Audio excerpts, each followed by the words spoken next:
Lino Ventura, nous vous regardons manger et on dirait qu'il n'y a pas de barrière entre votre métier et votre vie privée. C'est assez rare. Oh. Vous en avez conscience? Oui. Comment est-ce que vous faites pour être aussi naturel? Commencez bien. Comment ça? Bah, avec plus de questions, là, vous petit. Vous n'êtes jamais gêné par la situation dans laquelle vous vous trouvez? Si, maintenant. Pourquoi? À cause de vous. Il n'y a qu'à vous laisser aller, c'est vous qui l'avez dit. Ah, c'est pas pareil. Là, ici, il faut parler de soi, faut... Vous n'aimez pas parler de vous. Vous aimez ça, vous? Ça marquerait n'importe quel enfant, la disparition d'un père. C'est une blessure et en même temps, une blessure peut devenir une force. Je suis arrivé en 1926, c'est-à-dire j'avais 7 ans. Et je me suis retrouvé dans le quartier des Italiens. Et là a commencé ma vie de jeune immigré. Ils se cachent au milieu des Allemands, qui n'ont pas compris qu'ils avaient face à eux un déserteur italien. Qui risquait la fusillade, mais quand on a 20 ans, est-ce qu'on se rend bien compte? Je vais au studio, mais le premier qui me... je lui casse la tête et je reviens à la maison. Pourquoi est-ce que je lui dis ça? J'en sais rien. C'est complètement idiot. Il avait peur d'être dans un film comique, de ne pas avoir du caractère, d'être parodique. Et il se dit, bon, bah, je vais essayer, mais enfin, il ne le fait pas avec enthousiasme. J'ai connu une Polonaise qu'on prenait au petit déjeuner. Le cinéma lui a donné la célébrité. Je ne suis pas sûr qu'elle lui ait donné le bonheur. Je suis père d'une enfant, pas comme les autres. C'est vraiment pour la première fois le père, l'homme qu'on voit apparaître, et l'acteur s'éloigne. Son véritable combat, c'est Linda. Là, ça a été véritablement le commencement de quelque chose de différent.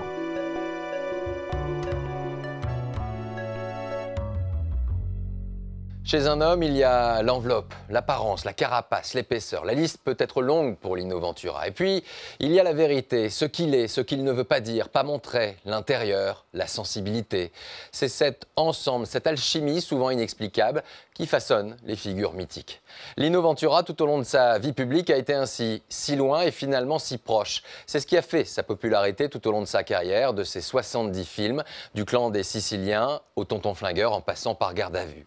Alors, qui se cachait derrière cet acteur? Eh bien, une histoire mouvementée, celle d'un immigré italien au père absent qui fuira l'armée de Mussolini, sera traqué par les Allemands dans un Paris occupé. Histoire d'un catcheur devenu comédien presque par hasard et qui imposera sa marque auprès des plus grands.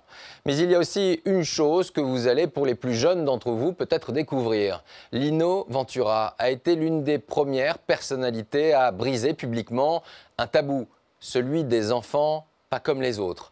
Alors lorsqu'un jour, quelqu'un a tenté de l'interpeller pour toute autre chose sur la notion d'humanité, cet échange-là ne pouvait pas le laisser indifférent. Le 14 mars 1980, vers 22 h, une délégation de personnalités du cinéma français est en route pour l'aéroport de Roissy. Il y avait un très grand nombre de comédiens, de metteurs en scène, Jean-Louis Trintignant, Lino Ventura, Daniel Delorme. Des personnalités du 7e art sont attendues le lendemain en Argentine pour un festival de cinéma. Et pour Lino Ventura, ce voyage est une première. Pour faire venir Lino, j'avais quand même travaillé au corps Lino pendant 2 mois. À cette heure tardive, pour le moment, tout paraît calme dans l'aérogare. J'étais avec des équipes qui connaissaient leur travail. On avait préparé notre coup assez minutieusement. On savait à quelle porte ils allaient passer parce qu'on s'était bien renseigné. Et on s'est planqué soigneusement pour pas qu'ils nous voient. Juste au moment où ils sont arrivés, là on les accueillait. Et on leur a collé une caméra sous le nez, un micro sous le nez. Lino Ventura, Jean-Louis Trintignant et la comédienne Daniel Delorme se retrouvent pris à partie par des manifestants sans même comprendre pourquoi.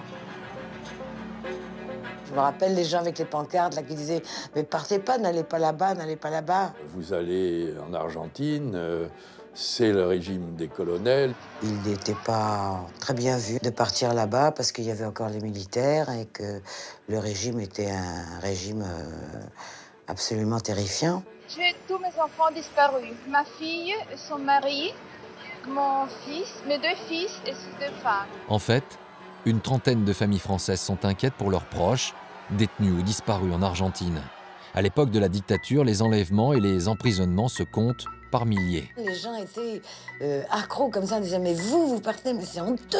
On n'allait pas là-bas pour soutenir le régime argentin, on y allait pour soutenir la culture française. Nous ne demandons pas de ne pas y aller, nous vous demandons de le dire. L'objectif n'était pas d'empêcher les comédiens de se rendre à Buenos Aires. Les familles, à l'époque, avaient surtout l'intention d'attirer l'attention, en fait. Lino Ventura, c'était le client dont il fallait montrer le visage et la surprise pour que les gens puissent prêter l'oreille à ce qui suivait. Je ne suis pas du tout d'accord avec ces gens-là, vous le savez très bien. Alors laissez-moi de côté. Dites-le, monsieur Ventura. Nous ne vous demandons pas de ne pas y aller, nous vous demandons de le dire. Évidemment, il n'était pas heureux, joyeux. C'est normal qu'il soit énervé. Il était piégé par les gens et piégé par les caméras. Mais il a fait face. Et la tension finit par monter d'un cran lorsque quelqu'un interpelle Lino Ventura, lui demandant de faire preuve d'humanité. Madame, je viens de dire que je n'ai de leçon d'humanité de recevoir de personne, madame, je pense l'avoir prouvé. C'est une réaction un petit peu d'un homme qui était blessé, qu'on ait pu penser qu'il partait en cachette à Buenos Aires. Ce n'était pas le cas. Madame, tout ce que je peux faire, je le fais. Je ne suis pas du tout d'accord avec ces gens-là, vous le savez très bien. Tout ce que je peux faire, je le fais. Il avait tout dit. Lino Ventura finit par embarquer. Mais pendant toute la durée du vol, il s'interroge sur ce qu'il pourra réellement faire une fois sur place. Sa petite idée, c'était justement d'aller voir les autorités argentines et puis de plaider les dossiers de gens qui étaient emprisonnés et de faire de sorte que leurs conditions fussent améliorées, pour le moins, je veux dire. Mais comme une évidence, lorsque la délégation arrive en Argentine, elle n'est pas confrontée à la brutalité du régime militaire et à ses méthodes dictatoriales. C'était un régime tout à fait sinistre et regrettable, et qu'il fallait faire tout ce qu'on pouvait quand on pouvait faire quelque chose. Faire quelque chose pour dénoncer les disparitions, Lino Ventura se tourne alors vers les représentants français sur place. Il téléphonait à l'ambassadeur de France tous les jours et il a eu un rendez-vous avec un général. Toute la durée du festival, l'acteur se prête au jeu des représentations, mais il insiste tant qu'il le peut auprès des autorités. Il se réveillait le matin, puis il voulait se battre, quoi. Puis il s'est battu, quoi. Il ne fallait pas lui dire « aujourd'hui, on va dans une hacienda, je ne sais pas où ». Il voulait bien après y aller, mais attends, moi je vais voir tel général. Hein. Et l'engagement de l'acteur français va finir par payer. Un cinéaste argentin qui était emprisonné, eh ben on l'a libéré. Finalement, leur voyage avait eu un certain retentissement en Argentine. Lino Ventura a fait durant ces quelques jours ce qu'il pouvait. Le fascisme, l'idéologie politique, il y sera confronté assez tôt dans sa vie. Rien au départ dans l'itinéraire de Lino Ventura ne le prédisposait à devenir acteur. Pour bien comprendre pourquoi, il faut remonter le fil du temps. D'où vient Lino? Quel enfant a-t-il été? Tout commence par des années bien difficiles. Et il a 7 ans quand il arrive d'Italie en France avec sa mère Louisa. Son père est censé les accueillir à Montreuil, mais à leur arrivée, Giovanni Ventura n'est pas au rendez-vous.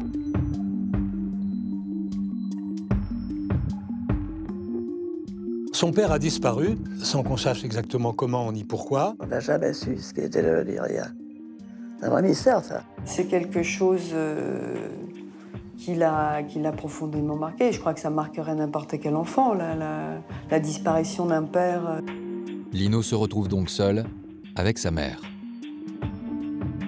Ils s'installent tous les deux chez des amis au 57 de la rue Romainville, en plein cœur de cette cité ouvrière, bien loin de l'Eldorado espéré. C'est un choc pour cet enfant qui arrive dans un milieu, Montreuil, c'est un milieu d'immigrés. Il n'y a pas d'eau courante dans les logements, il n'y a pas de sanitaire, il n'y a pas de salle de bain et il n'y a pas forcément l'électricité. La ville abrite une communauté italienne et ces nouveaux arrivants ne sont pas toujours les bienvenus dans une France instable. On était dans une période de crise économique et donc ils ont pris la vindicte de tous ces moments où, quand ça ne va pas, c'est l'autre, c'est l'étranger qui est responsable. Il y a toujours ce fond de la peur de l'étranger. Donc on en a peur, et si on en a peur, on peut être hargneux, violent. Chaque jour devait être un combat pour manger, pour survivre, pour se faire accepter par les autres. Louisa Ventura veut alors quitter ce quartier et tout va s'accélérer 2 ans plus tard lorsqu'elle finit par trouver un nouvel emploi. Elle devient femme de chambre à Paris dans un hôtel du 9e arrondissement. Lino va pouvoir également faire son entrée à l'école communale de la rue Milton. Il s'est retrouvé donc avec un camarade d'école. Ils étaient 2 dans l'école, à être des enfants d'immigrés. C'était pas très fréquent, surtout dans Paris, dans le quartier de Paris où ils étaient. Les Italiens étaient considérés comme, on disait, les petits macaronis. Donc c'était quelque chose qui lui a fait du mal. Tu es un moins que rien, tu es un petit macaroni, tu n'es rien du tout. C'est quelqu'un qui s'est retrouvé en marge, tout de suite. Un rejet des autres élèves, mais également, chose plus surprenante, de l'institutrice. Elle distribuait des ardoises à tout le monde, sauf à ces 2 petits Italiens. C'est une blessure, et en même temps, une blessure peut devenir une force. L'humiliation de ne pas avoir d'ardoise alors que tous les autres en ont, ça doit être des questionnements mais terribles pour un enfant. Terrible, terrible, et qu'on ne peut pas oublier. Et tout ça a fait son caractère. Face à ces humiliations, très vite, Lino Ventura choisit d'abandonner l'école. Il enchaîne alors les petits boulots. Il devient livreur. Il livre avec un triporteur de la nourriture italienne que fabrique un ami de sa mère. Il fallait qu'il travaille parce que sa maman était toute seule. Elle fait engager Lino, le petit Lino qui a 12 ans, comme garçon d'ascenseur. En réalité, il s'occupait il devait accomplir les travaux mineurs de l'hôtel. Et à ses heures perdues, l'adolescent retrouve la bande du quartier juste à côté de l'hôtel, celle du square Montolon. C'est là-bas qu'il va faire une rencontre déterminante. Il rencontre un champion de lutte qui l'emmène avec lui en disant « T'es costaud mon gamin, plutôt que de traîner, fais quelque chose, dépense ton énergie ». Le champion invite Lino Ventura à suivre un entraînement de lutte gréco-romaine. Et il est immédiatement fasciné par cet univers. Ce qu'il a trouvé dans la lutte gréco-romaine, c'est que c'est pas une équipe, c'est une personne contre une personne, c'est sa force contre l'autre. Il n'y a pas de tricherie. Il n'y avait pas beaucoup d'autres façons d'échapper à la routine, à la vie quotidienne, c'est-à-dire à traîner dans la rue, à traîner au square. Et là, il fonce. Là, il fonce. Il se dit, j'ai une voie royale. Lino s'inscrit, il est doué, et il commence la compétition. C'est là où il a fait le vrai choix de sa vie. Parce qu'il aurait pu devenir le pire des voyous. Mais comme il disait toujours, je suis tombé du bon côté de la crête. Ça l'a sauvé. De la rue, oui. Du mauvais côté de la rue. Au milieu des années 30, Lino Ventura a 17 ans et il se sent peut-être pour la première fois réellement vivant. Il est considéré comme l'un des meilleurs espoirs de son sport. Et côté cœur, il a rencontré une jeune femme de son âge. Elle s'appelle Odette. Il rêvait de pouvoir sortir, de pouvoir m'emmener en voyage. À 17 ans, qu'est-ce que tu peux te rêver? D'être ensemble.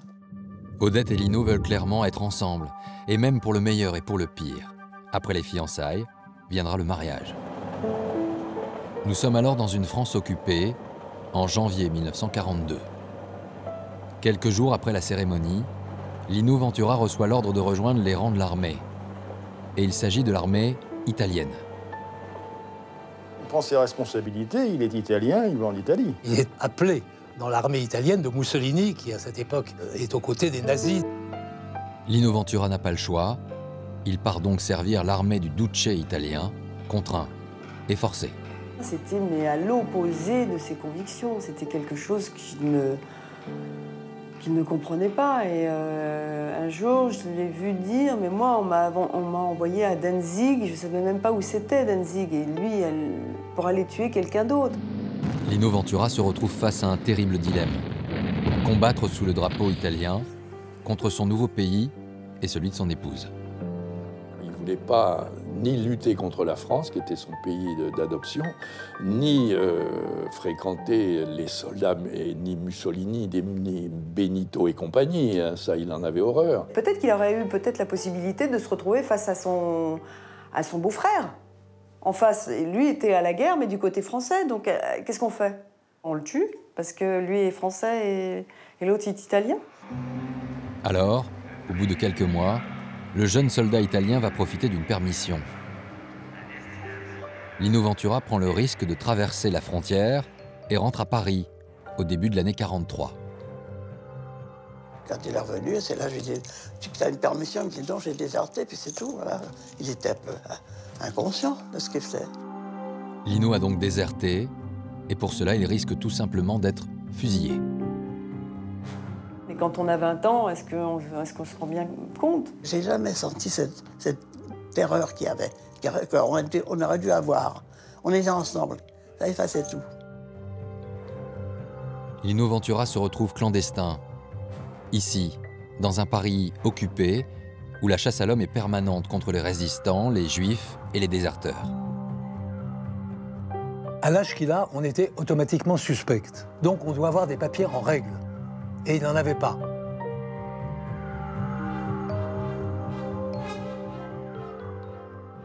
Naturellement, il fallait avoir des papiers. J'avais quand même quelques amis, et ceux-là m'ont fait avoir des papiers. Mais cette fausse carte d'identité, avec un nom français, suffira-t-elle à faire illusion?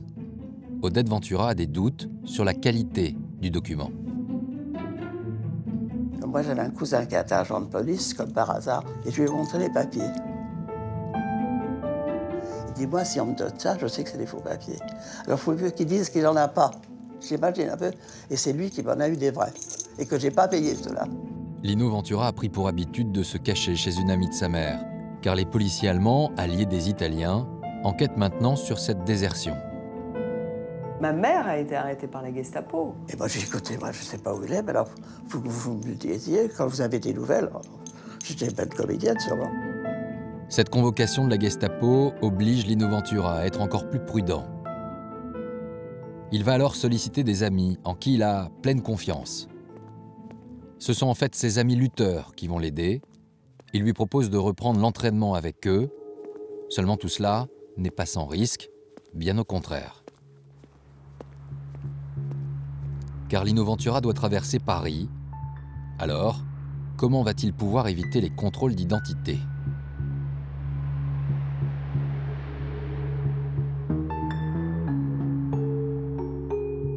Il était assez typé quand même, papa. Hein. Il avait un type italien assez prononcé quand il était jeune.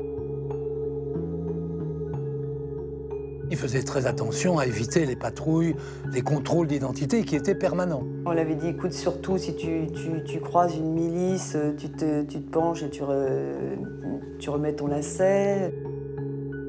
Fais attention, passe par ces rues-là, passe à droite et pas à gauche. On sait que cette rue-là est fréquentée par les Allemands, celle-là moins. Et à son arrivée au centre de la rue Réaumur, Lino Ventura n'est toujours pas hors de danger. Car sa salle d'entraînement est tout simplement située en terrain ennemi. Elle partage ses locaux avec le Pariser Zeitung, le journal parisien de la propagande allemande.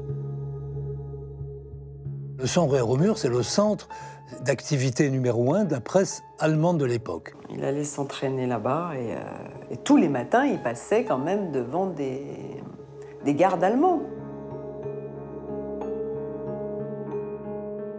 Il y avait également des sportifs allemands, plus ou moins membres de la Gestapo, qui venaient s'entraîner, et le risque était indiscutable. Mais c'est la meilleure planque, hein, quelque part, en fait.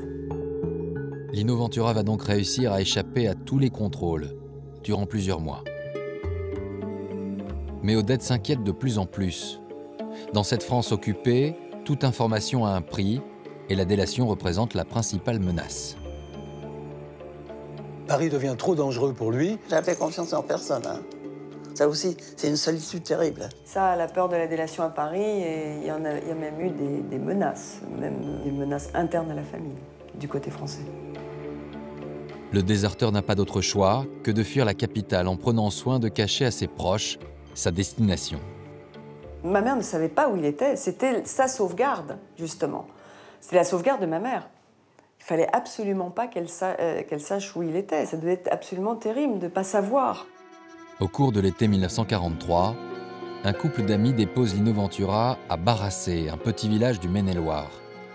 Dans la commune non plus, on ne sait pas grand-chose sur le nouvel arrivant. On sait que c'est un lutteur, mais à part cela, non. À Barassé, Lino Ventura trouve un cadre de vie plus sûr. C'est un village extrêmement calme, paisible, et puis ça n'était pas non plus occupé. Hein. C'était un bled où il n'y avait personne. Ils n'avaient pas vu un Allemand de leur vie. Il est resté caché par une famille qui s'appelait la famille Logeret, dans une maison qui leur servait de grange à l'époque. Et en échange de leur aide, Lino Ventura rend service aux habitants du village. Monsieur Ventura devait se rendre disponible auprès de certains agriculteurs pour prêter main forte au moment des moissons. Il voulait se rendre utile. Les mois passent dans ce petit village de Barassé et en août 1944, l'avenir s'éclaircit. Lino Ventura va pouvoir rentrer à Paris. Il va vivre la libération, l'armistice. Mais alors, que faire maintenant? Il lui faut trouver un travail. Eh bien, Lino n'a pas changé. C'est dans le sport qu'il souhaite faire carrière. Mais la lutte n'est plus tout à fait à la mode.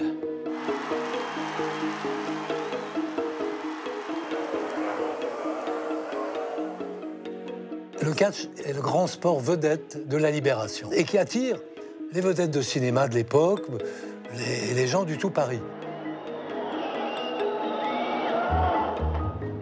Il y avait des grandes bourgeoises qui venaient un peu s'encanailler, quoi, regarder ces hommes nus, enfin presque nus, qui se battaient. C'était tellement extraordinaire.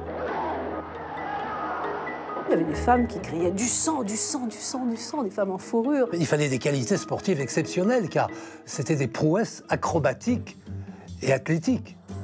Et Lino Ventura se fait très vite une réputation dans le milieu. Claude Brenachot, lui aussi catcheur, assiste à plusieurs de ses combats. Pour moi, Ventura, c'était pas un gentil, hein, dans le terme. C'était un méchant. C'était l'Italien impulsif, violent. Dès qu'on le coinçait un peu, il explosait en coups de manchette et il était très dangereux avec sa manchette. Hein. La fusée italienne, il appelait. Lino Ventura, alias la fusée italienne, impose son style, assure le spectacle et enchaîne les victoires. Il s'en sort plutôt bien. Si on revoit les affiches de l'époque, son nom est bien là, bien en place. Il faisait des combats formidables, hein, c'était toujours intense. Il était doué au point d'être dans sa catégorie un des meilleurs Européens. Sa carrière décolle. À 31 ans, il est sacré champion d'Europe des poids moyens. Et un mois plus tard, il remet son titre en jeu. Nous sommes le vendredi 31 mars 1950 à Paris. Ce soir, Lino Ventura affronte Henri Kogan. Et pour cette rencontre, l'ambiance est électrique sur le ring, comme dans la salle. Kogan était une super vedette par rapport à Lino. Il avait été champion du monde. Et en effet, la rencontre était très attendue. Le combat a débuté depuis 30 minutes. Et les deux hommes se rendent coup pour coup. Mon père a pris Lino Ventura dans les bras, il l'a pris en hauteur et il l'a laissé retomber.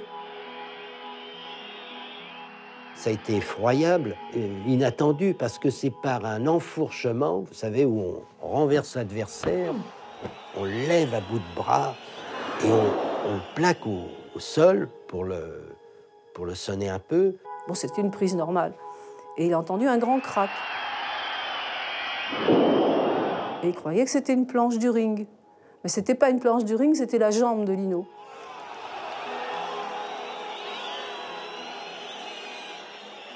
Et c'est le bruit qui l'a choqué. C'est ce bruit dont il s'est souvenu beaucoup plus. Parce qu'en fait, je crois qu'il avait en plus, ce que m'a dit mon père, les deux os enfin, qui sortaient. Enfin, c'était un truc abominable. C'était pas une petite fracture, c'était une vraie horreur. Et mon père était désolé.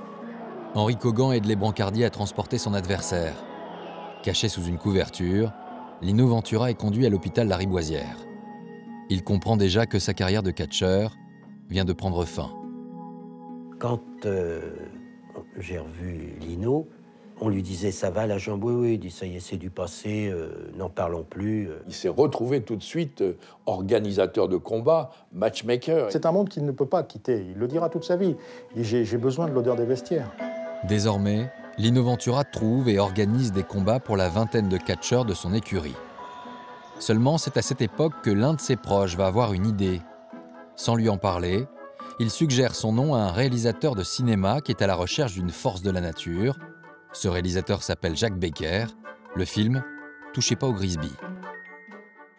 Quand on lui a proposé un rôle au cinéma, il ne se sentait absolument pas concerné. On lui dit vous allez travailler avec Gabin, ça le fait marrer. D'abord, au début, il dit non, il dit chose à faire. Et là, il a carrément dit allez vous faire foutre. Ça m'intéresse pas, c'est pas mon métier. Lui, il avait sa vie déjà, il n'attendait rien. Lino Ventura n'attend rien du cinéma, et pour dissuader la production, il impose une condition assez incroyable. C'est permis de demander ce qu'il avait envie de demander. Il demande une somme énorme pour l'époque, 1 million de francs de l'époque, ce qui est absurde pour un débutant, pour quelqu'un qui n'a jamais tourné et à qui on offre la possibilité d'apparaître au cinéma. 1 million de francs pour une semaine de travail. Eh bien, le coup de bluff de Lino Ventura va marcher. Il part donc faire ses débuts au cinéma, persuadé que l'expérience sera de courte durée. Il est d'ailleurs un peu nerveux. Et il est parti, il me dit, c'est ma chérie, je suis là dans 5 minutes. C'est tout juste s'il n'avait pas pris sa petite serviette de sport pour s'essuyer après la douche. Je dois dire que je suis parti de chez moi avec une intention absolument ridicule. D'ailleurs, c'était peut-être la réaction timide, je ne sais pas. Enfin, c'est de la self-défense. En peu de mots, ça voulait dire ceci. Je vais au studio, mais le premier qui me... eh ben, je lui casse la tête et je reviens à la maison. Pourquoi est-ce que j'ai dit ça? J'en sais rien. C'est complètement idiot. Et quand il est revenu, j'ai ouvert la porte. Et alors, tu vois, imagine-le qui sourit à moitié et qui me dit « Il paraît que je suis génial ». À 34 ans, Lino Ventura vient donc de faire des débuts remarqués au cinéma. Même s'il ne veut pas encore parler de carrière, il accepte quelques seconds rôles, mais c'est un personnage qui va réellement lui permettre de se faire un nom, un personnage du genre plutôt costaud, son physique encore et toujours. Nous sommes en 1957. Le réalisateur s'appelle Bernard Borderie. Il doit tourner un polar et il est à la recherche de celui qui va incarner le gorille, le rôle d'un agent des services spéciaux plutôt bagarreur.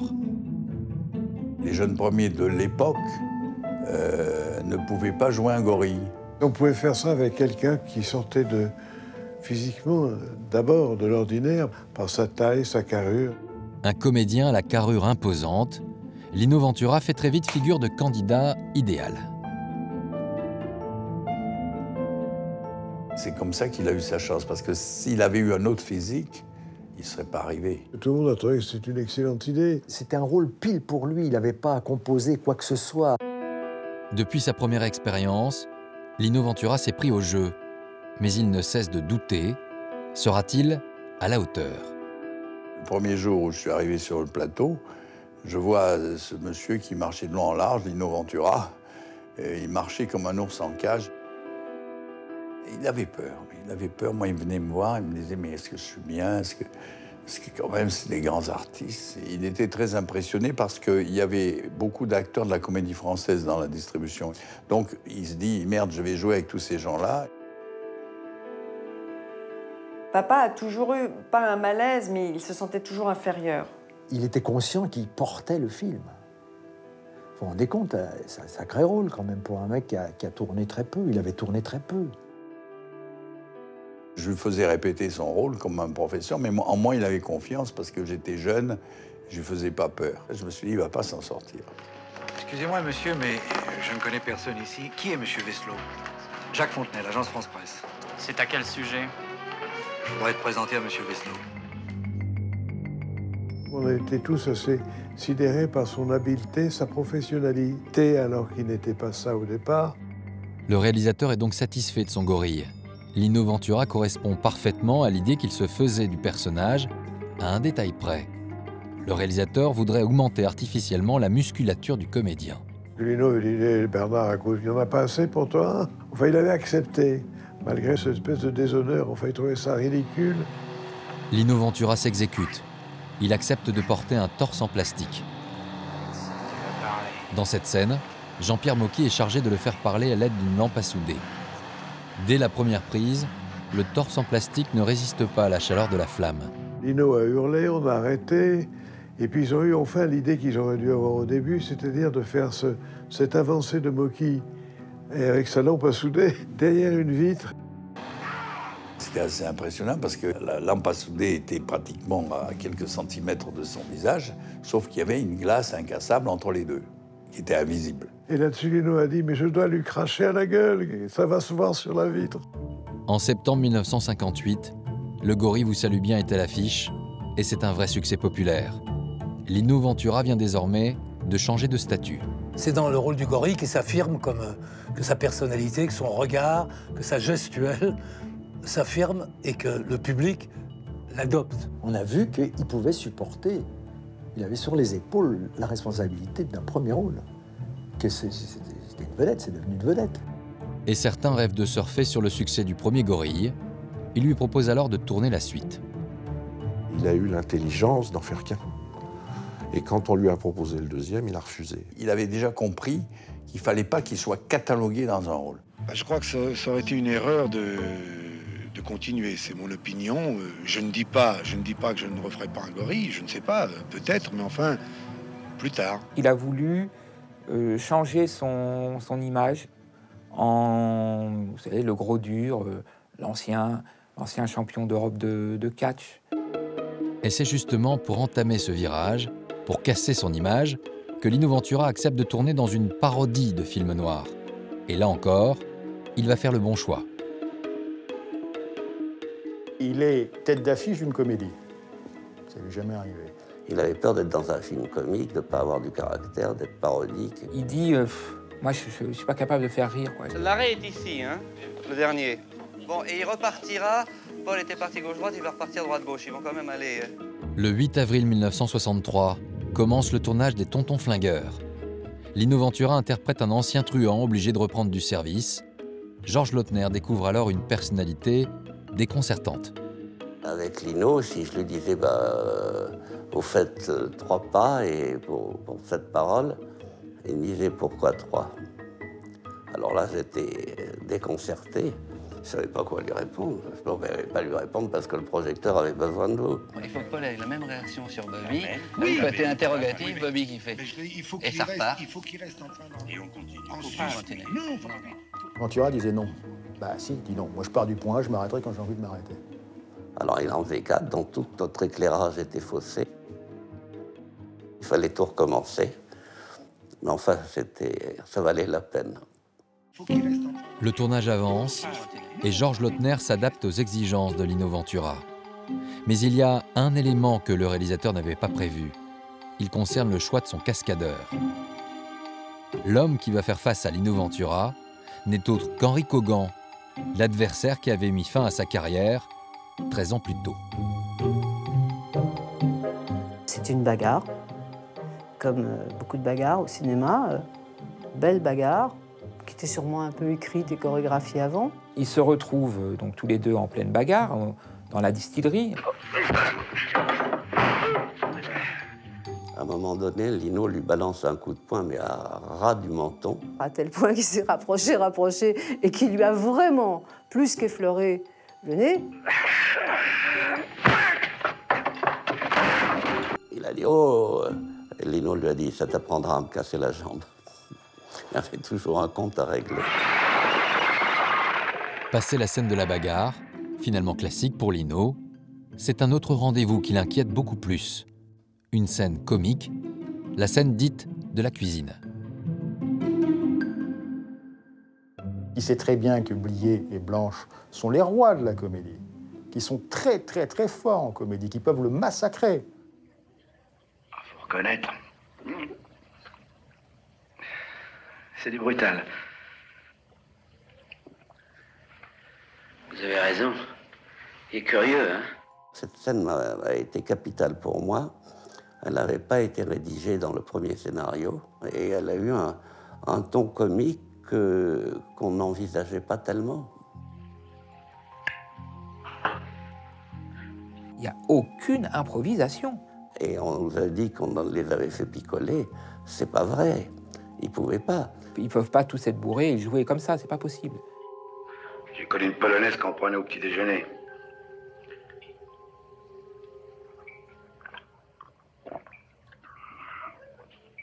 Faut quand même admettre que c'est plutôt une boisson d'homme. Quand il est revenu des studios de Boulogne, après la fameuse scène de la cuisine, il a réveillé ma mère en disant « On vient de tourner la scène du siècle ». Et il lui a raconté la scène de la cuisine, parce qu'ils avaient vraiment passé un moment extraordinaire, paraît-il. Un moment extraordinaire, Francis Blanche, Bernard Blier, Jean Lefebvre, Lino Ventura à la même table. Voilà des noms, des hommes que vous avez croisés, Mireille d'Arc. Puisqu'un an après sa sortie, après cette sortie des Tontons Flingueurs, vous allez tourner Les Barbouzes. Et on retrouve la même équipe, Lautner, Audiard, Blier, Ventura. Ça fait beaucoup d'hommes sur un plateau quand même. Oui, et pas spécialement des hommes faciles, pas spécialement des hommes qui aiment les femmes. Ils aiment les femmes, mais dans leur coin, un peu machistes. Oui, bien sûr, beaucoup même. Donc, il faut se faire une place, les écouter et puis les amuser sans prendre trop de place. C'est une bande de copains, ce sont des potes, comme on l'imagine nous, dans l'inconscient, on se dit, ça devait être incroyable, oui, vraiment. Oui, oui, c'était des potes, oui, avec des choses comme ça qui se passaient à l'intérieur d'eux, mais c'est vrai qu'il y avait des grandes parties de rigolade. Ne parlant que de ce qu'ils avaient fait la veille, justement. Mais derrière chaque homme, il y avait aussi un autre homme. Et Alors justement, vous étiez un peu fragile, vous, très jeune, au milieu de tous ces hommes. Tout à fait. Il y en a qui étaient plus protecteurs que d'autres? Lino me touchait par sa douceur. Donc au-delà des caricatures qu'on fait de lui, exactement. Qui est effectivement cet homme plutôt brut de décoffrage, non? Non, une vraie sensibilité. Moi, c'était vraiment la douceur. À la minute où on regarde sourire Lino, on fond. Il y a quelque chose d'un enfant, il y a quelque chose de... à travers un sourire comme ça, c'est un séducteur qui vous sourit. Un séducteur? Oui, je dis séducteur parce que c'est une autre façon d'être présent, de vous regarder, de vous écouter. Moi, j'ai eu de très, très, très jolies relations avec Lino parce qu'on a beaucoup ri, on a beaucoup souri aussi. On a eu une grande complicité ensemble. Il a une forme de pudeur par rapport à certaines scènes en plus, des scènes entre guillemets d'amour. Ça, c'était quelque chose qui lui faisait peur. Il y a plusieurs réalisateurs qui en ont parlé. Vous, en plus, effectivement, il devait vous séduire. Et vous allez vous retrouver dans le lit, vous beaucoup moins habillé que lui, en l'occurrence. Vous voulez dire? Nu. Moi, je me souviens plus de vous que de lui. Est-ce qu'il était gêné par la situation? Non, il n'était pas gêné parce qu'il disait c'est comme ça, puis voilà. Mais moi, je le taquinais beaucoup là-dessus. Je disais que c'était vicieux. Donc, je lui disais, c'est particulier. Il y a des hommes qui se comportent de cette manière-là. Bon, toi, t'en fais partie, certainement. Enfin, voilà. Je l'ai beaucoup asticoté. C'est ça que vous aimiez, en fait, finalement, casser un petit peu le moule dans lequel on l'avait installé. Exactement. Alors, Lino Ventura, homme discret et pudique, cela se vérifiera également dans ses rapports à la presse. Lino Ventura n'aimait pas faire la promotion de ses films, mais il mettait un point d'honneur à ne jamais évoquer sa vie privée. J'ai la réputation de ne pas aimer les journalistes, de détester la publicité. Ce qu'il appelait le service après-vente, il n'aimait pas ça. Il disait, moi je suis un artisan, je fais mon métier comme le boulanger fait son pain, j'ai pas envie ensuite d'aller vendre mon pain. Et tout cela remonte déjà à quelques années. Il avait été trahi par un journaliste dans un de ses premiers films et il en avait conservé une méfiance profonde. Il me disait souvent, je suis un homme de l'ombre. Et je lui disais, pas du tout, tu n'as rien compris. Tu n'es plus un homme de l'ombre. Tu es un homme de la lumière, et c'est ton métier. Comme moi, je n'ai jamais permis, en plus, à ce que l'on touche de près ou de loin à ma vie privée, car j'estime que la vie privée est une chose, le cinéma en est une autre, Et d'un autre côté, je crois d'ailleurs qu'on agace profondément tout le monde avec ces histoires de vie privée. Je ne vois pas qui ça peut intéresser, en outre. On n'approchait pas mon père. Il était impossible à approcher. Il est très réservé, il n'est pas à l'aise, quoi. Il refusait toute forme de confidence quand on pénétrait un petit peu profondément dans sa vie privée. C'est mon domaine à moi, c'est ma vie, ça vous regarde pas. Qu'on parle de cinéma, qu'on parle de machin, qu'on parle de... Si vous voulez, ma famille, vous y touchez pas.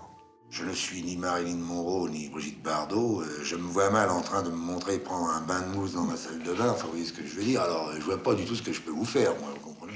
Il n'aimait pas parler de lui, il trouvait ça midinette, il trouvait ça... Justement, c'était un peu le côté féminin, on s'épanche. C'est une protection, il se protégeait. Lino Ventura ne s'expose pas et il préserve aussi sa famille. Il a pris l'habitude de se réfugier ici à Saint-Cloud avec sa femme Odette et leurs 4 enfants, Mylène, Laurent, Linda et Clélia. Seulement un jour, un paparazzi va tenter de violer cette intimité. Il avait l'habitude de nous, le matin, quand le bus de l'école de ma sœur, Linda, venait la chercher et moi je partais à l'école, il nous amenait au portail. Et ce matin-là, Lino Ventura aperçoit quelqu'un qui se cache dans un buisson. Il nous a lâché les mains, il fait « bougez pas ». J'ai vu mon père partir comme un dératé au coin de la rue, au bout de la rue, et j'ai vu un arbre faire chut, comme ça, un appareil sauter, et juste un mec sauter après, enfin suivre l'appareil plus exactement, voilà. Il devenait fou. Non, ça, c'était le domaine privé. C'était sa souffrance intérieure, la souffrance de ma mère. Ça, c'était... Fallait pas y toucher. Fallait pas. Une affaire qui peut paraître anecdotique, mais pas seulement. Car Lino Ventura, depuis des années, souhaite protéger plus que tout le secret qui entoure sa fille, Linda. Un secret bien gardé, jusqu'au jour où le comédien va ressentir le besoin de raconter l'histoire de sa fille. Voici pourquoi. Il se fait violence pour prendre l'antenne parce qu'il avait compris que s'il ne le faisait pas, s'il n'allait pas au combat, là encore une fois, ça serait perdu d'avance. Il dit, chérie, il faut faire quelque chose. Il se sentait responsable. Si ça peut faire quelque chose, il faut la faire. Odette, sa femme, le pousse à faire cette déclaration. Il hésite longuement et finalement, il accepte. Nous sommes le 6 décembre 1965 à Saint-Cloud. Lino Ventura est seul derrière son bureau. Il met la touche finale à la rédaction d'une déclaration. Ce soir, le comédien va s'exprimer à la télévision. Ça allait contre sa nature d'aller parler de l'intime à la télévision, si vous voulez. C'était une souffrance absolue. Il s'agit des enfants pas comme les autres. Des enfants que Simone Sinclair a appelés des anges incompris et que la médecine appelle les enfants inadaptés. Si j'ai pris le parti de soulever le voile sur ce problème, c'est parce que j'espère de tout mon cœur que cela fera pencher la balance en notre faveur. Je suis père d'un enfant, pas comme les autres. Ça a été très dur. Il s'est vraiment fait violence pour le faire, et en même temps, il se disait qu'il avait le devoir de le faire. C'est un appel que j'ai beaucoup de mal à voir parce que je pleure à chaque fois tellement je sens mon père terriblement ému par la question. C'est vraiment pour la première fois le père d'une enfant handicapé, l'homme qu'on voit apparaître, et l'acteur s'éloigne. Cet enfant pas comme les autres, c'est donc Linda. Elle a 7 ans et depuis la naissance, elle souffre d'une fragilité physique et mentale. Lorsque vous rencontrez un enfant pas comme les autres dans la rue, il ne faut pas le regarder comme un monstre. Il ne faut pas le regarder avec de la pitié. Ce n'est pas de la pitié que ces gens-là veulent. Au contraire, c'est de la justice, c'est de la chaleur humaine.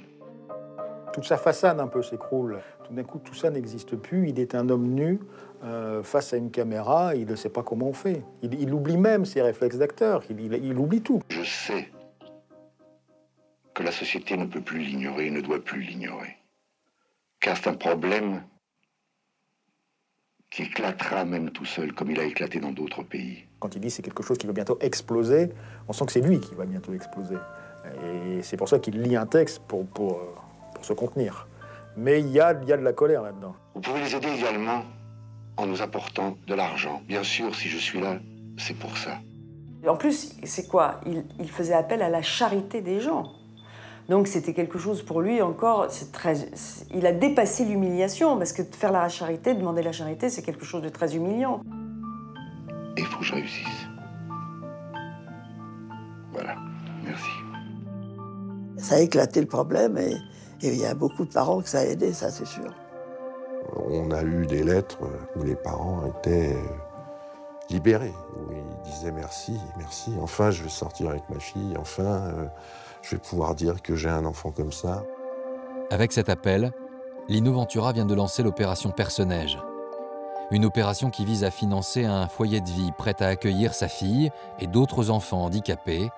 Mais le combat va être long et compliqué. Son véritable combat, c'est Linda. Là, c'était véritablement le commencement de quelque chose de différent. Et à partir de ce jour-là, il n'a porté que des cravates noires. Si vous regardez les films qu'il a tournés, quand il portait une cravate, c'était toujours une cravate noire. Il était en deuil de ça. Il me disait son malheur, parce que pour lui, ça a été un malheur. Il ne pouvait pas accepter que sa fille fût comme ça, handicapée. Il ne pouvait pas. Pour lui, c'est certainement plus qu'une épreuve, une déchirure. C'était une injustice du ciel. C'est ce qui a transformé sa vie beaucoup plus que tout le reste. Lorsqu'il me parlait de Linda, il me parlait avec amour, avec tendresse, même beaucoup plus, avec admiration.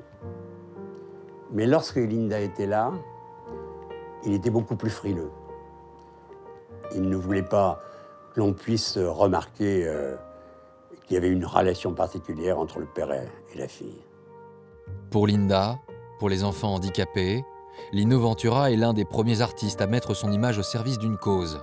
Et le comédien ne ménage pas ses efforts pour tenter de récolter des fonds. La seule chose que je voudrais vous dire d'abord, c'est merci bien sûr, et surtout pour eux.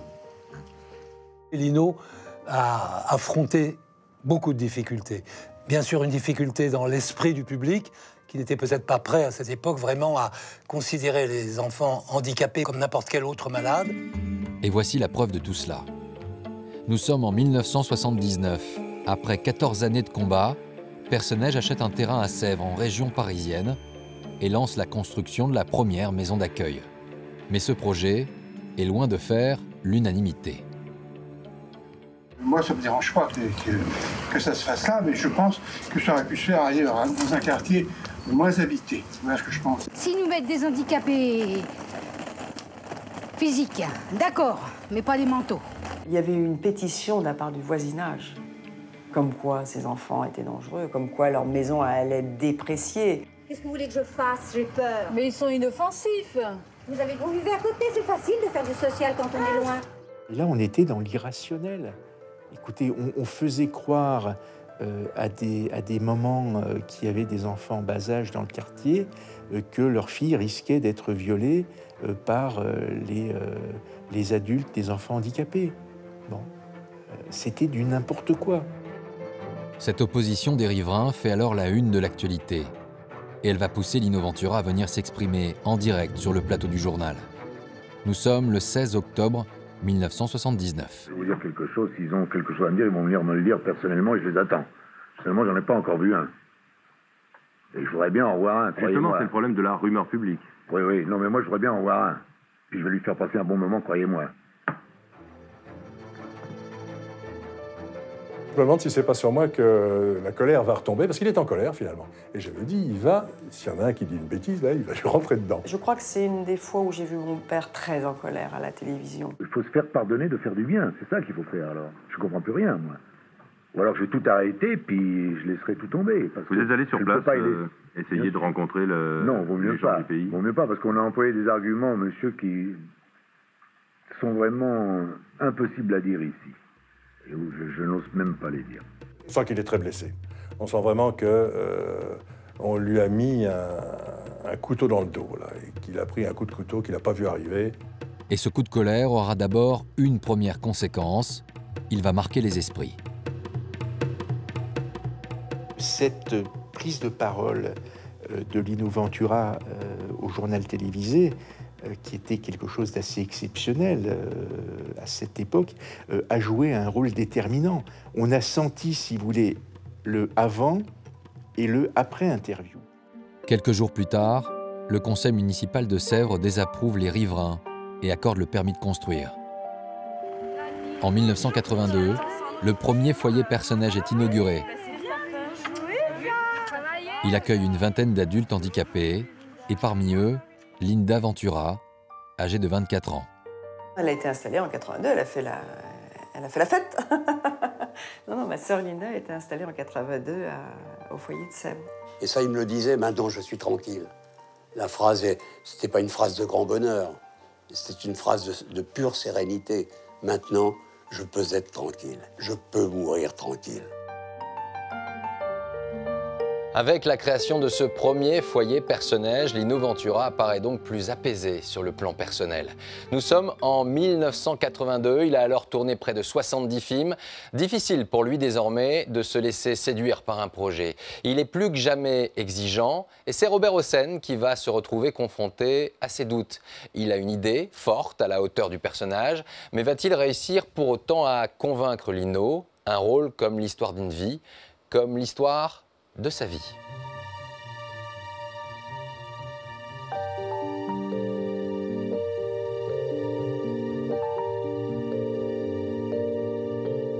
J'ai été un jour, puisque j'avais l'opportunité de faire Les Misérables, j'ai été lui proposer le rôle de Valjean. Une adaptation de plus des Misérables, Lino Ventura s'interroge. Mais que pourrait-il bien apporter au personnage de Jean Valjean? Il m'a envoyé bouler.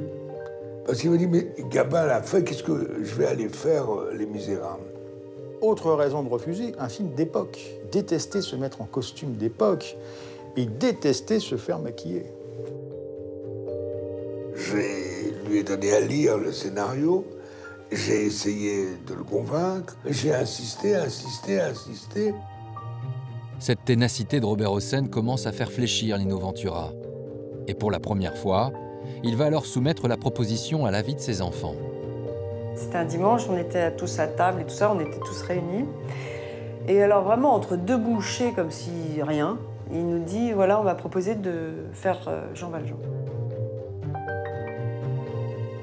Et moi, je lui dis, c'est extraordinaire, il faut que tu fasses ce truc. J'avais une crise d'hystérie, mais quoi? Mais c'est génial et tout, faut que tu le fasses, c'est formidable, avec qui? Enfin bref.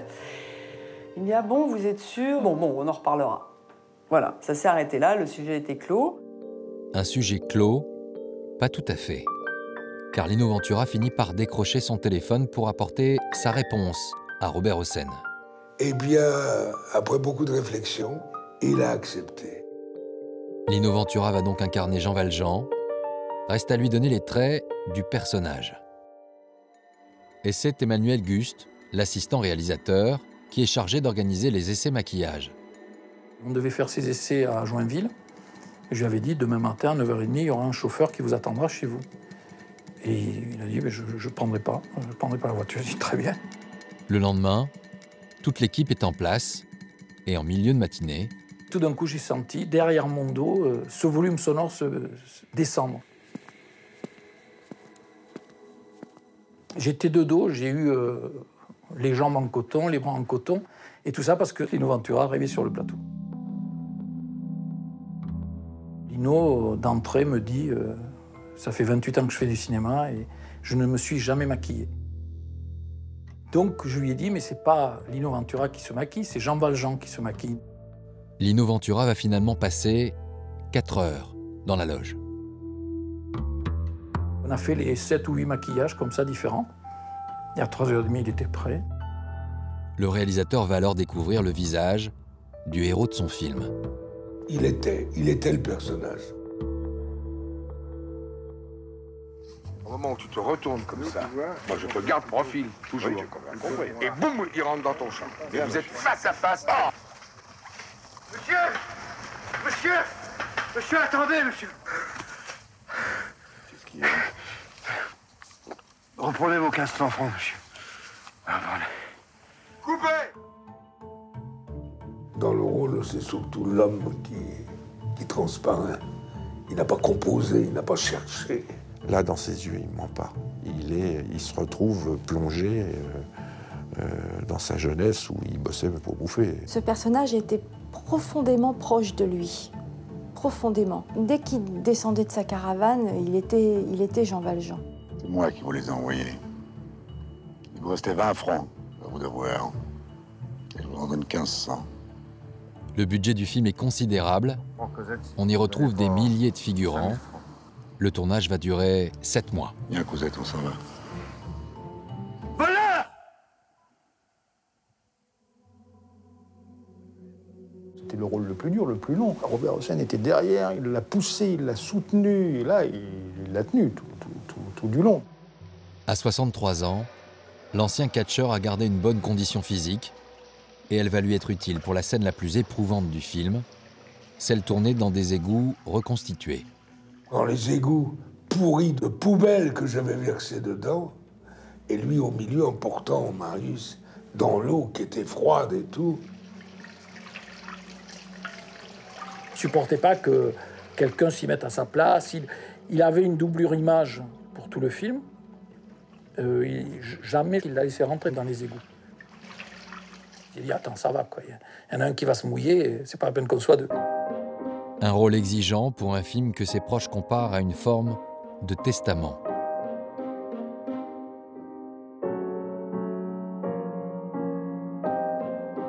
Ça réunit tout de mon père.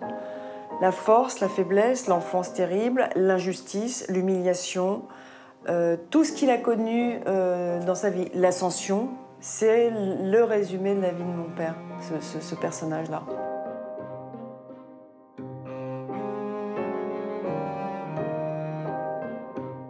Les Misérables que vous allez vous aussi adapter, Claude Lelouch, quelques années plus tard, avec Annie Girardot. Vous auriez pu choisir Lino comme Valjean? Tout à fait. D'ailleurs, c'est drôle parce que quelques jours avant le tournage, il m'avait appelé pour me dire « Qu'est-ce que tu penses Je vais faire Les Misérables, qu'est-ce que tu en penses ?» Je lui ai dit « Écoute, c'est formidable, c'est un rôle taillé pour toi, sur mesure. » Non, Il a hésité.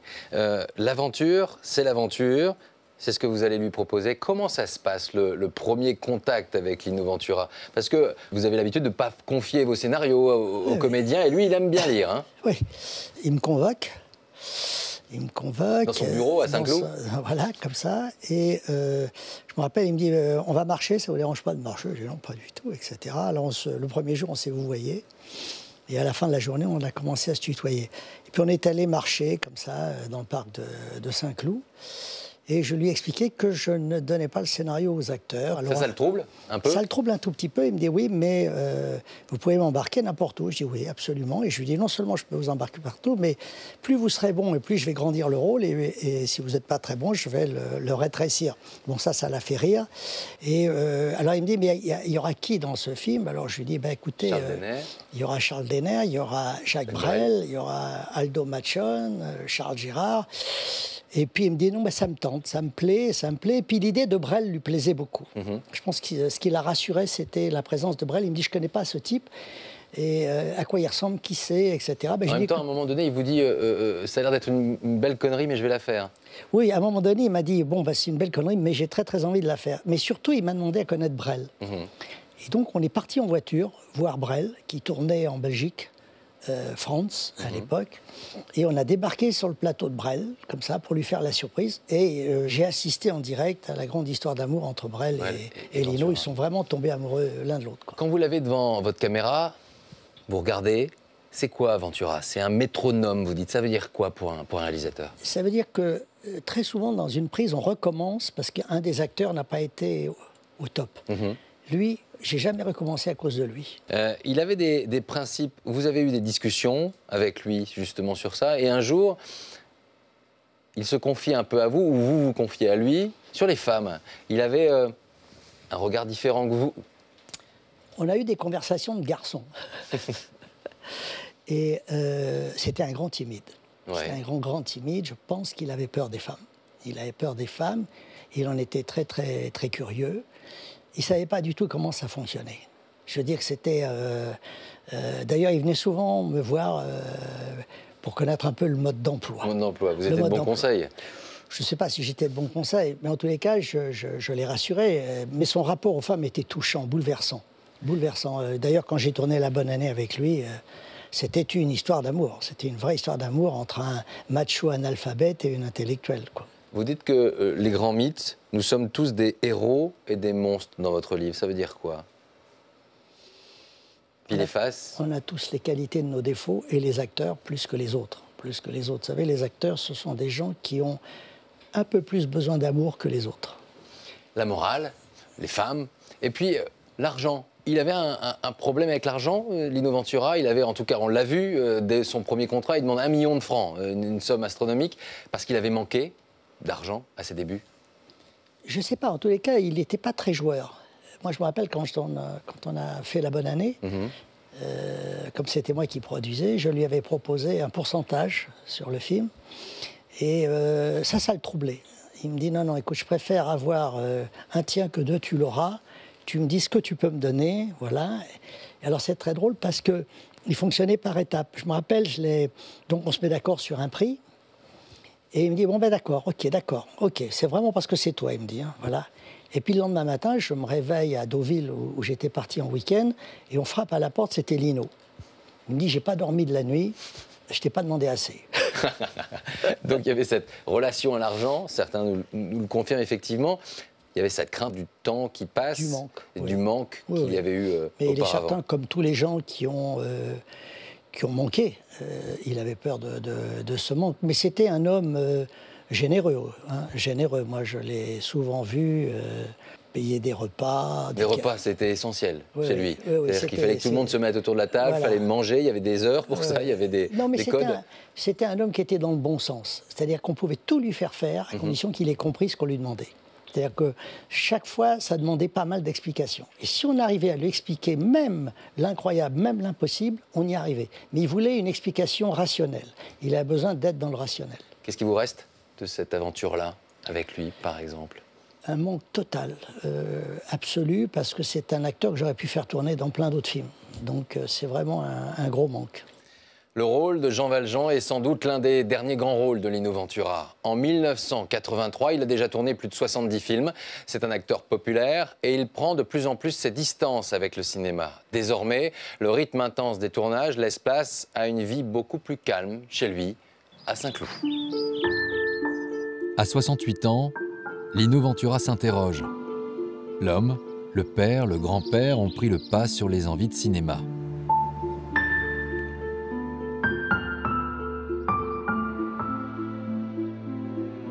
Il voulait profiter un peu de sa vie, il avait décidé de vivre un petit peu dans le Midi, d'être sur Paris, de voyager. Et donc il avait décidé aussi de mettre un petit peu la pédale douce. Il avait sa vie de famille, il adorait être entouré de son épouse et ses enfants. Quand sa fille Linda n'est pas à Saint-Cloud le week-end, Lino lui rend visite dans son foyer de Sèvres. Sa famille est devenue son refuge, d'autant qu'il a perdu beaucoup d'amis. Il avait perdu Audiard, Brel, Gabin. Ses amis proches étaient partis, il se sentait un petit peu seul, quoi. Il le disait d'ailleurs, il me dit, moi je suis perdu. Et le comédien ne se sent plus totalement en phase avec les réalisateurs et les scénaristes de l'époque. Il avait sur son bureau des piles de scénars et puis il n'y en avait pas qui l'emballaient, quoi. Il ne faisait que les films qu'il avait envie de faire. Si on lui en proposait pas pendant 2 ans, il s'en fout. Il s'en foutait complètement. Il n'y avait plus d'histoire à son goût. Il n'y avait plus d'histoire d'homme. De moins en moins de défis au cinéma, mais Lino rêve toujours d'aventures humaines fortes. Il va d'ailleurs un jour en parler au journaliste Christian Brincourt. Il me dit, mon rêve, avec ma petite tête de parmesan, j'aimerais tellement un jour m'enfoncer sous la mer. Je lui dis, écoute, laisse-moi poser la question à la marine, on ne sait jamais. L'acteur veut en fait partager le quotidien de l'équipage d'un sous-marin nucléaire. Lui, l'Italien que la France a adopté, a toujours refusé les honneurs. Lino a toujours gardé son passeport italien. Il a dit un jour, je suis né italien, je mourrai italien. D'ailleurs, il n'a pas accepté de devenir français. Pour autant, il rêve d'aller à la rencontre des hommes de l'ombre de la marine française. Mais les civils qui obtiennent ce privilège sont rares, jusqu'au jour où l'état-major accepte cette demande particulière. Je dis, la seule chose que je ne peux pas te certifier, c'est le jour et l'heure du départ, parce que c'est l'arme la plus protégée du monde. Il me dit, écoute, même si j'ai un film, si j'ai un tournage, si j'ai un rendez-vous, j'arrête tout, je bloque, mais tu peux compter sur moi. Et ce jour arrive. Nous sommes en février 1987. Les deux hommes reçoivent l'ordre d'embarquer sur le Terrible, au large de Brest. Lorsque Lino est arrivé à bord, il ouvrait des yeux de gosse, hein, vous pouvez le voir. Je veux dire, il a le regard d'un homme qui s'étonne. Dès son arrivée à bord, le capitaine Pierre Sabatier-Garat lui fait visiter le bâtiment. Et à un moment, nous étions dans le compartiment des missiles, donc avec des gros tubes lance-missiles qui font près de 2 mètres de diamètre. Il était adossé comme ça à un tube. Il me dit, enfin, dites-moi, commandant, on n'est pas en guerre actuellement. Vous avez quand même pas vos missiles dans les tubes là actuellement. Je dis, ben si, on a nos missiles. Enfin, vous avez des missiles, bon, mais enfin, vous avez quand même pas des bombes. Ben si, vous avez derrière vous, vous avez une bombe d'1 mégatonne. Il a fait un bond. Il me dit, vous êtes pas fou, non? Qu'on lui permette, à lui, le petit Rital de Parme, d'accéder à l'arme la plus sophistiquée, la plus secrète du monde, ça le stupéfiait complètement. Il s'est dit, mais enfin, qui je suis pour arriver à ce bord? Lui qui avait été tellement bafoué dans son enfance, tellement remis, lui on l'invite sur le Terrible. C'était une satisfaction vraiment, une vraie satisfaction personnelle. À bord du sous-marin, Lino Ventura, d'ordinaire si pudique, affiche une autre facette de sa personnalité, celle d'un homme apaisé. Il a été invité par l'équipage à dîner. Bon, il racontait beaucoup d'histoires. Il leur a donné les recettes de pasta que faisait sa mère. C'était une espèce de dialogue permanent avec l'équipage. Et puis, à la fin du dîner, un des membres de l'équipage est venu lui remettre une enveloppe. L'équipage a décidé de faire la quête pour personnage. Et lorsque on a remis cette enveloppe à Lino, j'ai vu vraiment le regard se voiler un peu chez le gorille. Il avait presque les larmes aux yeux. Enfin, c'était extraordinaire à voir parce que il s'y attendait pas du tout. Il n'était pas venu pour cela. Et il en a gardé vraiment un souvenir très fort. Et après 3 jours d'immersion, le sous-marin refait surface pour débarquer les deux invités. Lorsque nous avons été élitreillés, je l'entends encore dans mon oreille, me hurler sous les rotors qui faisaient un bruit d'enfer. Merci de m'avoir mis sur cette aventure extraordinaire, mais maintenant, je sais que mes petits-enfants peuvent dormir tranquilles.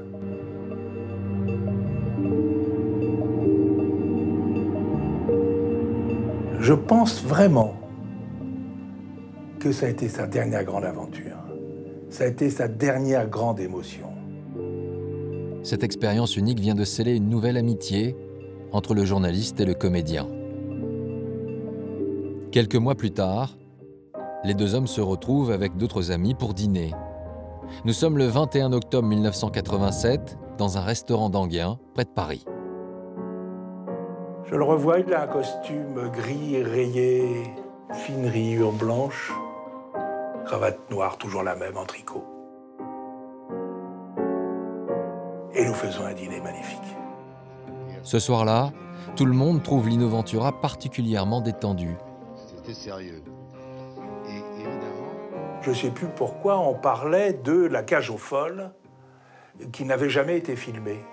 Et nous avons assisté à une parodie de 2 folles perdues, Cauchy et Ventura jouant les folles. C'était à tomber par terre. En plus, ce soir-là, il était quasiment extraverti. Et entendre Lino être comme une grande folle comme ça, c'est assez extraordinaire. Je ne l'avais jamais vu dans un rôle de composition comme ça. Il nous a fait rire toute la soirée. Bon, on n'arrivait plus à manger, on n'arrivait plus à boire. C'était absolument magique. Et tout au long du dîner, l'acteur, souvent avare de confidences, va même revenir sur son parcours. Lino nous a raconté des phases de sa vie dont il n'avait jamais parlé avant. Je me souviens encore, c'était en 57 dans la ville. Nous avons parlé de catch. Lino nous parlait de catch, de ses copains.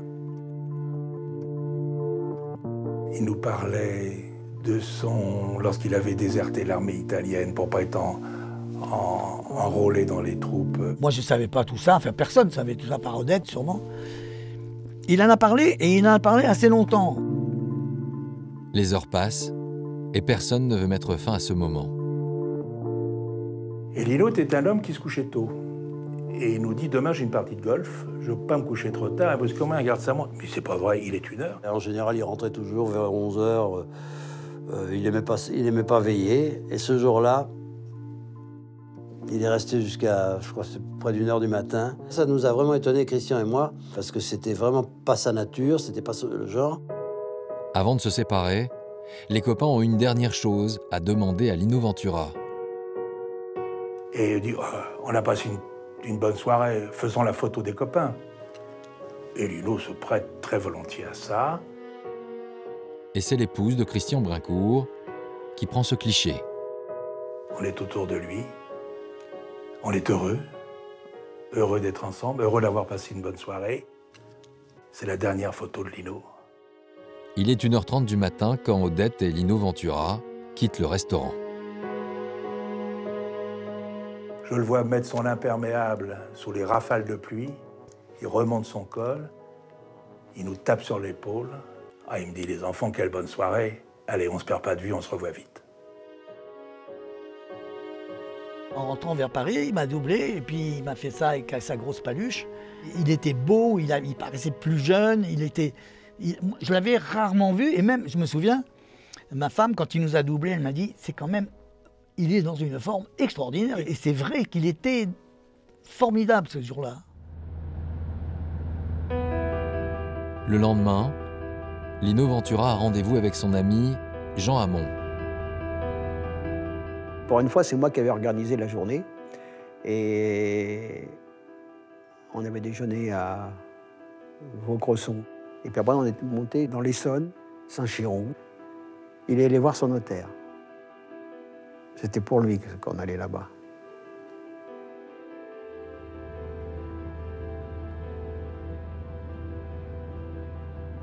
C'est lui qui a conduit. Il a voulu conduire, d'ailleurs, en revenant. Il dit, non, je vais conduire. Je connais la route. Lino décide alors de faire un détour par la commune du Val-Saint-Germain. Et là, en passant, il m'a dit, tiens, c'est là que je serai enterré.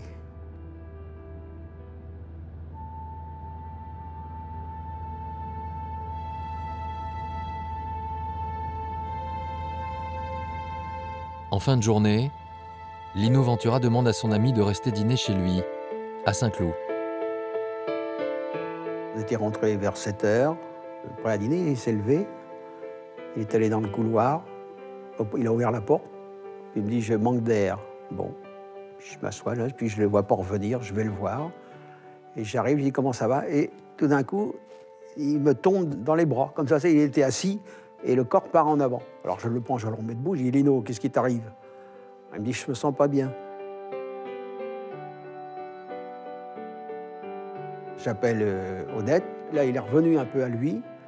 Et le lendemain, on devait aller voir, on avait un rendez-vous au ministère de la Culture.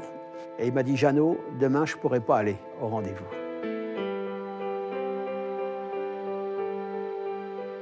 Il a fermé les yeux. Le SAMU est arrivé. C'était fini.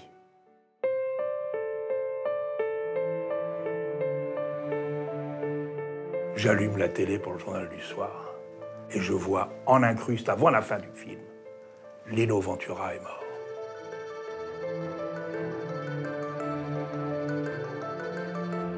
Le téléphone sonne, Brincourt. Il me dit, Lino est mort. Je dis, arrête tes conneries. Je dis, arrête, c'est ridicule, on a dîné ensemble hier. Et à ce moment-là, je vois passer le truc sur l'écran. Lino Ventura vient de mourir d'une crise cardiaque à l'âge de 68 ans. C'était inimaginable. On a passé une soirée de rêve, la veille. Et apprendre par une incruste à la télévision, un déroulant en bas de l'écran, Lino Ventura est mort 10 ans plus tard. Enfin, attendez. Et les proches s'interrogent alors sur les signes troublants qui entourent la mort de l'acteur. Ce dîner la veille, cette dernière photo, ce détour par le cimetière quelques heures seulement avant son décès. Mais il y a aussi son agenda, retrouvé vierge de tout rendez-vous après cette date du 22 octobre 1987. Il n'y avait rien derrière. Je sais, les pages étaient blanches. Les pages étaient blanches.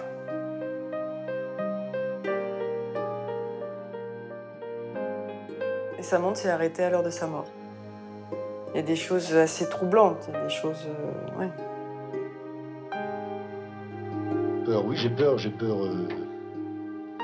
de la mort. C'est-à-dire exactement, c'est pas que j'ai peur de la mort, j'ai peur de ne plus vivre, c'est pas pareil. Voilà, exactement, c'est ça. Jusqu'au dernier moment, il a combattu, Et je pense que jusqu'au bout, il aurait dit, voilà, si je devais refaire ma vie, je la referais comme ça.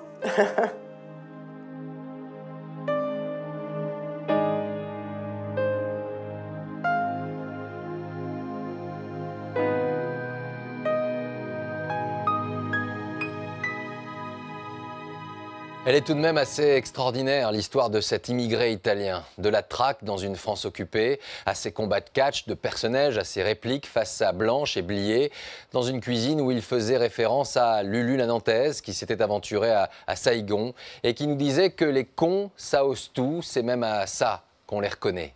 Certains y verront un peu de nostalgie, d'autres des souvenirs. Enfin, quelques-uns ce soir ont peut-être tout simplement découvert qui était Lino Ventura. À bientôt.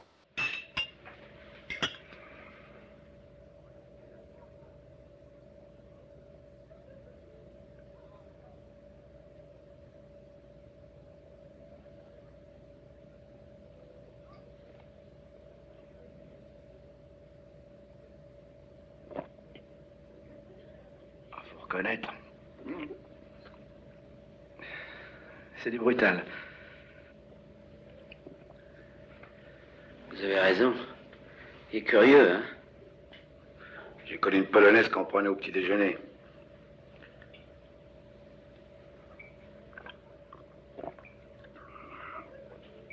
Faut quand même admettre que c'est plutôt une boisson d'homme.